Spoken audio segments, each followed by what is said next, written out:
ونستعينه ونستغفره ونتوب إليه ونعوذ بالله من شرور أنفسنا وسيئات أعمالنا وأشهد أن لا إله إلا الله وحده لا شريك له وأشهد أن محمدا عبده ورسوله. I seek refuge in Allah from the rejected enemy Shaitan.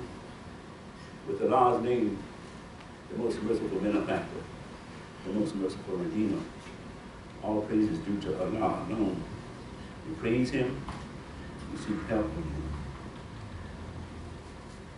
We ask forgiveness of Him, from Him, and repent to Him.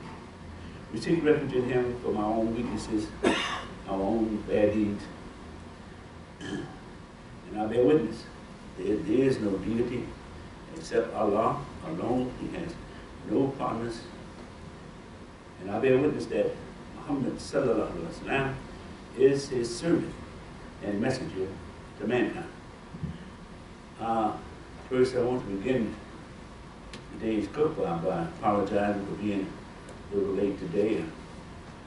I blame no one but myself for that, because we are masters of our time. And when we don't do things on time, we are, of course, in most cases. So, because Allah made it that way so we won't have an excuse of our own development. Allah says in the Quran that He says, وَقَدْ خَلَقْنَا الْإِنسَانَ مِنْ أَصْلٍ مَّتِينٍ.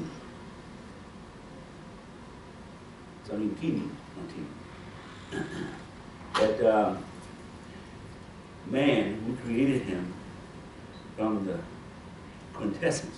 Some say that is the same as saying the best of molds. We say Asani Takwi. They say those are very similar in terms of what is being said and its meaning.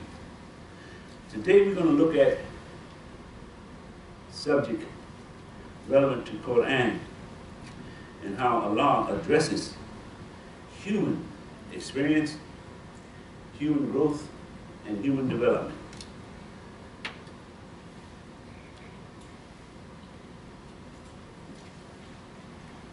Thank you very much.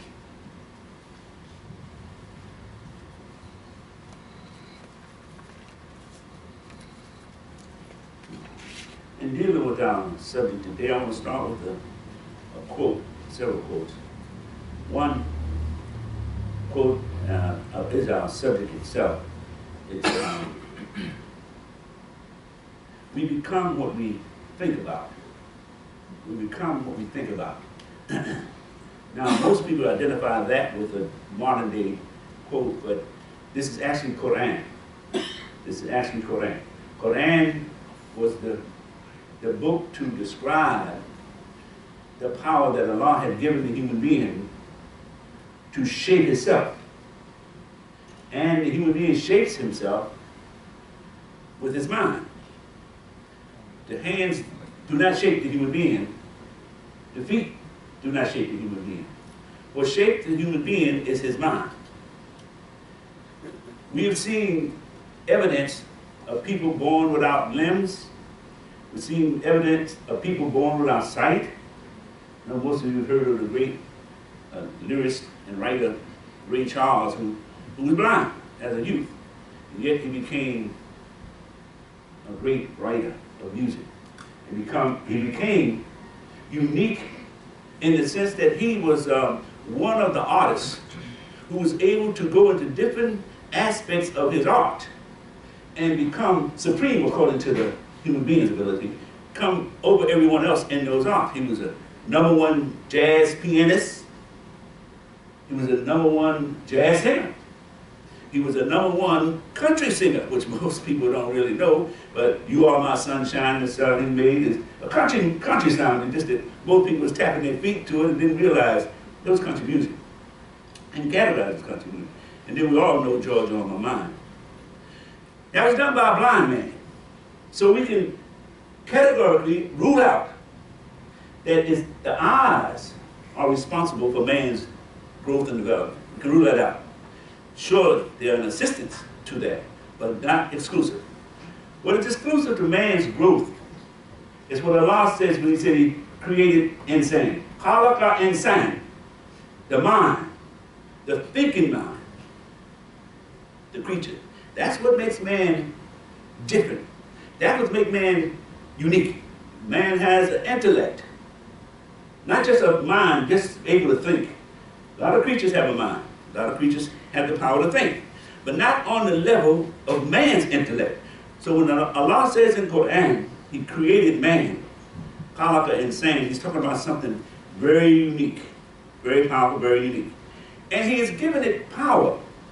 He's given it the kind of power and possession of power that it can make its own decisions. It can make its own decisions as to what it would like to do, where it would like to go, what it would like to be, which is most important. What it would like to be.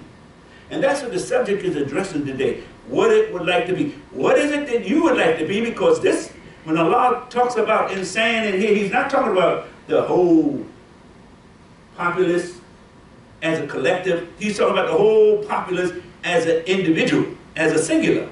Meaning each individual is going to be treated as if the whole Quran is for him. Each individual is going to be treated as if Allah is waiting on him exclusively. Everyone, from the prophets to all the common people, even the one who's indigenous, who's down on his luck, they would say. Even that one, Allah is exclusively for that one. Allah is exclusively for the development of the creation, of the stars, of the galaxies, the billions and billions of stars in the galaxy. He's exclusively responsible for all of that. He didn't put nothing else in charge of that but Himself. He's the Malaika instructor. He tells the Malaika what to do. He rules and say, when I do something, you have no choice in what I do. When I say be, and it is, kun fayakun, when I say that, you respond. You can't say, oh, well, you know what, maybe I'll do it tomorrow. See, the Malaika doesn't have that kind of reach. He has to say, I hear and I obey. So in all of that, we see this power of the creation of universe. So then, you having this power on your side, what could possibly make you think you won't be successful in your dreams and aspirations? Where does that kind of idea come from? That you will not be successful in your dreams and aspirations. Those things that you would like to do with your life, those things that you would like to accomplish in your life, what made you think that that was not possible? What made you think you had to put your dream, your idea on the shelf somewhere? Because somebody told you you couldn't do that. Because someone told you you wasn't smart enough. Because somebody told you you wasn't rich enough. Because someone told you you didn't have this or you didn't have that. And that happened all during the life of an individual. From the time the human being comes into the world, his parents begin to say, no, do this and don't do that. Because they're doing it out of just love for the child. They're doing it out of discipline in the child. They're trying to make the child understand his life and how his life is to be led. But many times that curtails the independent thinking of the child.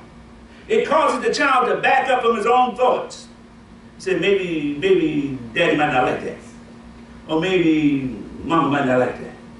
So they give up on their own thoughts and their ideas because it's drilled into the individual what you cannot do. More so than what you can do. It should be the opposite way around. See, Allah, in the definition of man, tells you what you can do. Khalaqa. Insane. Means you're thinking. Means you have an intellect. Then He calls you a name coming from His attribute. Khalaqa. He calls you the Khalifa.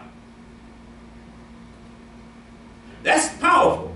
Each and every one of us. Not some mysterious kind of idea we have about someone coming to be a great leader of men and all that kind of thing. Not that.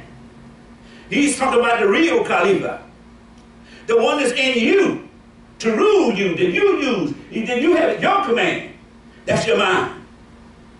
That's your mind. Your mind can rule what you want. Your mind does not have to take the dictates of anything or anyone else. Allah says clearly, "Di malaikatu make sujud to your man, to my man." He says, "Make sujud to my man, Adam. Bow down, relinquish whatever you have of power and ability to Adam." And he only tells Adam, "You only have to bow down to me. You only make subject to me." So there is nothing in the universe to govern our thinking. So we find that many scholars, and some of them don't call themselves Muslim, but after my reading and studying of many of them, they either directly or indirectly got the message that they revealed to people from Quran or from the human experience even before Quran, but on the same line. You see, what that simply means is that Allah created man on the Sirat al-Mustaqim. Now, what that means, simply, in order to worship Allah, you have to follow the nature in which Allah created you. If you don't follow that nature, you're not worshiping Allah, you're doing something else. Because that nature in which Allah created you, Khalifa, right? Insan, right? In that nature, you have to be a thinker. You have to be a producer. You have to be one who is challenging this creation to make it different. And you have to be one who is willing to go after your dreams and aspirations. Because without that, you become just like any other animal. Without the ability to follow your dreams and aspirations, you have to follow the mold of the earth, what the environment says. Man would never be able to fly if we fell into that mold. We wouldn't even have ships on the sea if we fell into that mold. Animals fall into that mold. And you don't see the bird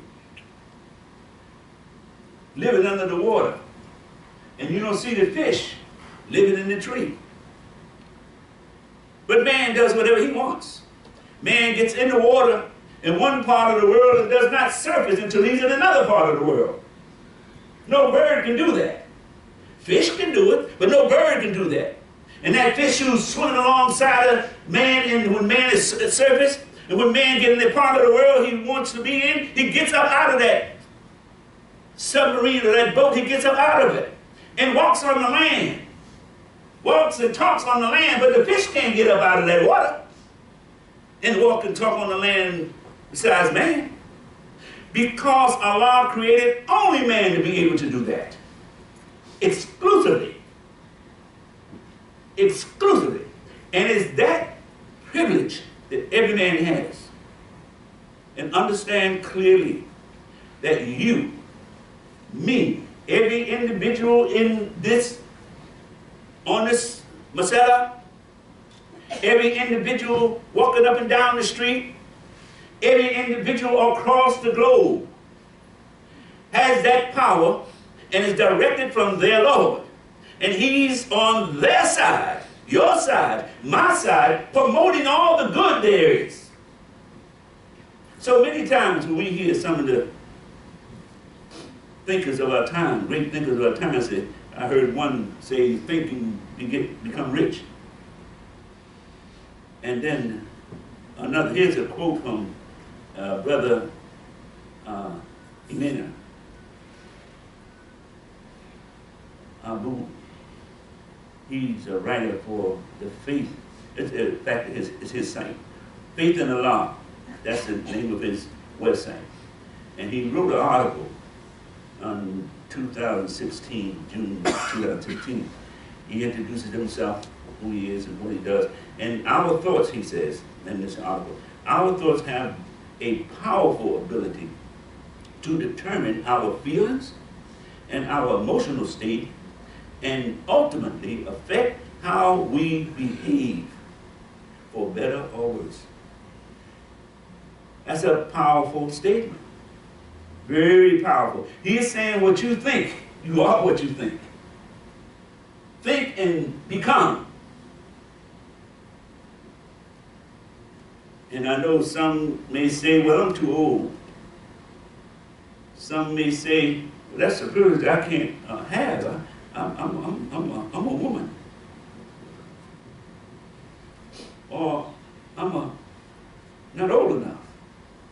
Or I'm African American. Or I'm this or I'm that. Whatever excuse they give themselves. Allah doesn't do that. Allah says that every descendant, every son, every daughter is noble, created noble from his father, Adam. Every descendant of Adam is created noble. So now who's better than who? No one is better than anyone else. And then Allah goes and says, it's your conduct. Then you find in the Quran it says, dhikr Allah, think. Think with what Allah has given you. Think with what Allah has given you and know that Allah has given you the power to accomplish your dreams and aspirations. Dhikr Allah, that's what dhikr Allah is talking about. Know that it was Allah who gave you the power to think. And He didn't give you the power to think just to sit on the dock somewhere. I remember coming along, there was a song called Sitting on the Dock of the Bay. I was in college at that time when it came out. We used to laugh at that because at the same time it became a very powerful theme that we used to use that after I became Muslim in the Nation of Islam. We used to talk about that. That was the conditions of many of our people. They were just sitting on the dock of the bay watching the ships sail away. That's not why Allah created us. We are not an observer. We're not an observer of life. We are a player in life. We are a participant in life. We're not an observer. We're not a cheerleader. We're none of those things. We are the actual participants. The actual participants, each and every one of us. Don't sell yourself short because Allah didn't do it. Don't say you cannot do something because Allah didn't say that. Allah created you with a purpose, the same as He created the sun, the moon, and the stars with a purpose. There's no difference in that creation. There's no difference. You can't say, look at what Allah has done out here and not understand what Allah has done in here. If you don't understand what Allah has done in you, then you don't understand what Allah has done out there. In fact, He gave you power over what He did out there. He said, said to all the malaika, make sujjah to my man. What does that mean to you? That means that everything He's created has to bow to you. So then how can you look at that and think great and look at yourself and think less? How can you do that? You're selling yourself short and you're saying your Lord is not telling you the truth. And when your Lord is telling you the truth, all the truth, and nothing but the truth, and He's giving you the power to do it. He's giving you the brain, He's giving you the will, and He's giving you an imagination. Suppose man didn't have an imagination. Suppose man did not have the power to think of a dream and dream that dream till that dream becomes a real image in his mind. That's what imagination means. The image that comes to life in your mind. And that imagination then begins you to turn your will in the direction of that imagination. And then your will turns all the power that Allah has given you, all the power and inspiration that came to you from Allah, brings that imagination into a reality. And that's why we see all these developments in the world. I've heard people say that this is the land of the Kaaba. That's because they don't know what they're talking about. America and other parts of the world is the land of achievers. People who took it on their ability to say, I could do this. And they did it. Now, what are we going to look at them as people who, because they achieved some things, they're not godly? I'm not just talking about Caucasian people. Many African Americans achieved stuff in America. You ever hear of Benjamin Banneker? Huh? The calendar, the compass, all those kinds of things, and the almanac. You ever hear of George Washington Carver? Another scientist, African American. You ever hear Latimer? And we mentioned this several times. Latimer was the one who showed Thomas Edison how to make that light bulb burn. Thomas Edison couldn't make it burn over half an hour because he didn't have the skill. But Latimer, African American, came and said, look, if we just take carbon and wrap carbon in a certain way, we'll make this light burn on and on. And that's what he did. So great minds have come up in America. And not only in America, great minds have come up in Europe. Great minds have come up in Egypt. Great minds have come up in Timbuktu. Great minds have come up all over the world. Read your history and see the work of Allah. See, because somebody told you that wasn't the work of Allah, you don't accept it as the work of Allah. Because somebody told you Allah is not guiding him, you don't accept him as Allah guiding him. Allah guides all good. Only bad and evil he does not guide. He guides all good. You do something good because you was inspired by Allah. You may call yourself Jew. You may call yourself Christian. You may call yourself agnostic, whatever you want to call yourself. If you thought of something good to benefit man, it was inspired by Allah. Because he's the creator of everything. He is the Lord, the owner, the maker, the creator of all that you see and all that you are. Don't sell yourself short. That's what Allah says in the Quran. And in some cases, Allah actually says it in a way that he's fussing with man. Who told you that this wasn't for you? Who told you that this world, this paradise, heaven was not for you? Who told you that lie? Allah says this in the Quran.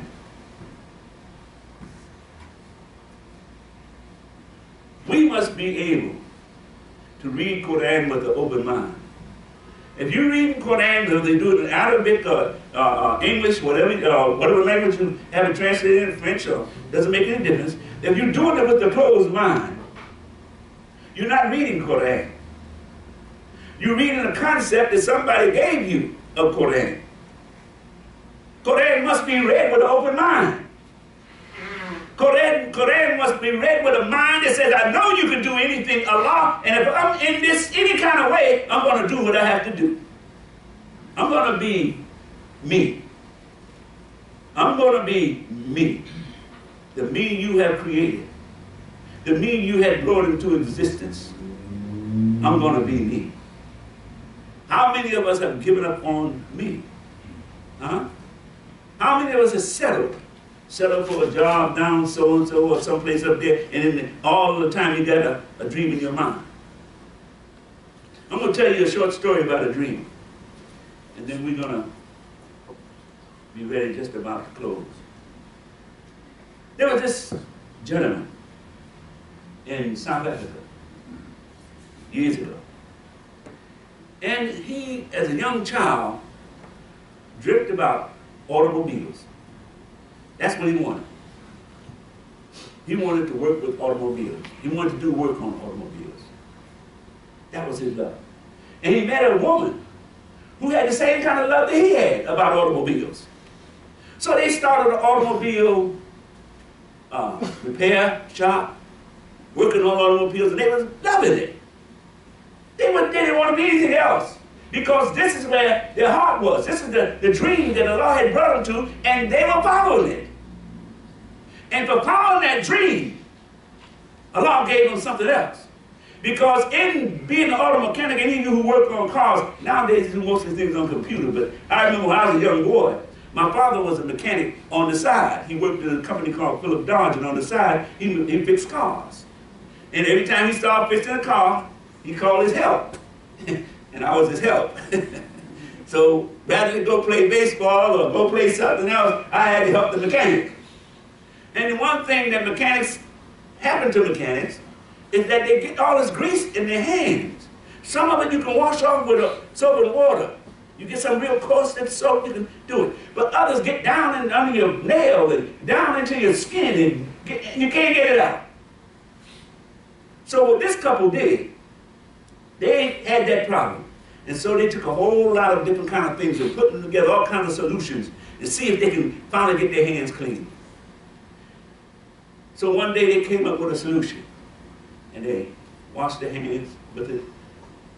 And the oil was gone. The grease was gone.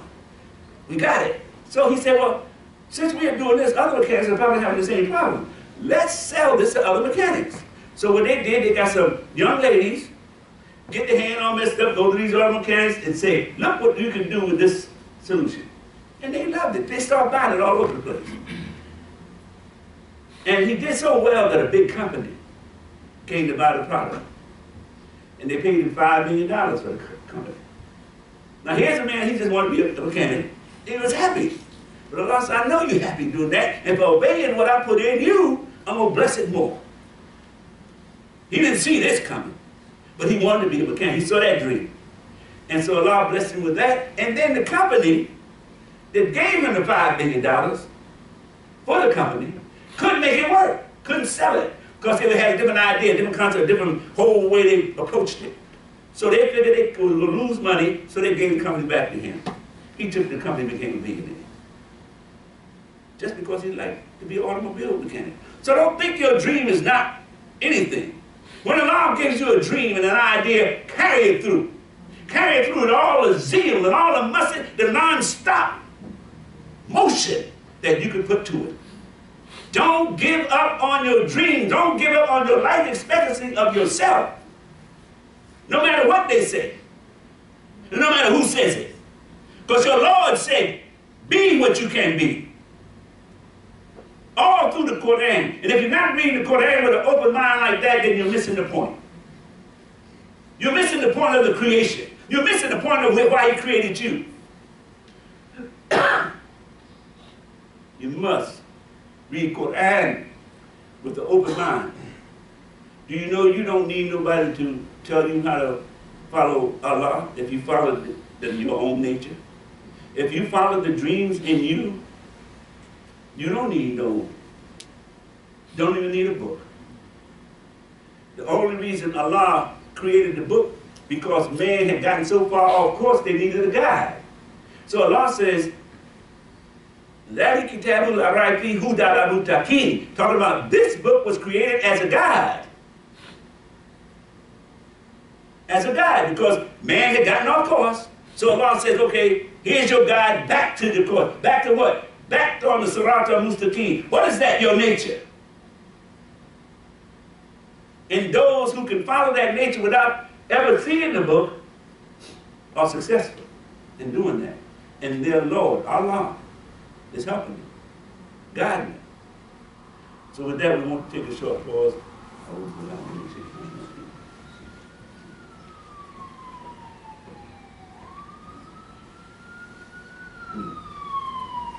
أعوذ بالله من الشيطان الرجيم.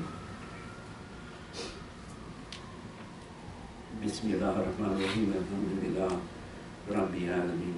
أشهد أن لا إله إلا الله. أشهد أن محمدا نبيه ورسوله.